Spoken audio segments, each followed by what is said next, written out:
अभी ये गाड़ी का ये गाड़ी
अस्सलाम वालेकुम।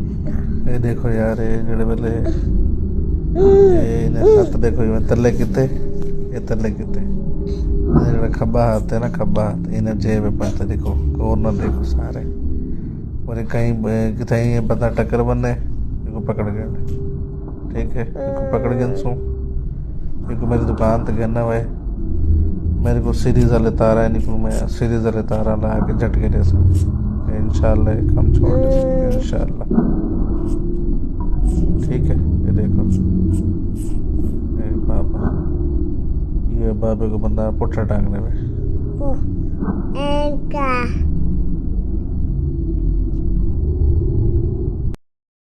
मिट्टी मांगी है जी यार ले बैन दौड़ दो सारे बस कट 11-12 हज़ार रुपए हां मिट्टी देखती है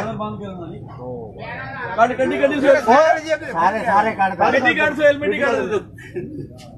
ये तो मिट्टी काट तुम पैसे ऐसे करना पैसे मेरे को सारे अच्छे ही सारे ਇੱਥੇ पे पैसे ददगा हां ਵੱਡੇ ਨੋਟ ਹੈ हां ਵੱਡੇ ਨੋਟ ਇਧਰ ਰੱਖ ਕਿੰਨੇ ਫੜਾ मिट्टी काट 11,000 लग गया फिर 11,500 लग गया हां और थोड़ा लग गया मैं ले कर मैं बता देना ते भैया देख के कौन बड़ ड्रामे वाली ना छोटी बड़ा जरा भाई देखे भाई ओए मारना बदतमीजी ना कर मारना ना मारो ना छड्डा नहीं देना छड्ड जा नहीं देना ले कितने हो गए नुमान भाई गिनती करो ऐसे देख जा बस ना मारी ना गिनती करो ऐसे भाई कितने हो गए मारो ना गिनती कैसे पूरे हमने तेनू मारया ने तेनू और मारना इथे भाई देख के रोए थे तेरी छोकरी ना मारी ना फिर मारी ना नुमान भाई कितने है नाडे 11 है कितने तेरे कितने है 6000 11 पूरे 7000 पूरा फाड़ दे बाकी पूरे घर ਦਾ ਪੈਣਾ ਨੇ ਪੁਲਿਸ ਨੂੰ ਦੇਣਾ ਵਾ ਨਹੀਂ ਪੁਲਿਸ ਵਾਲਾ ਸਾਥ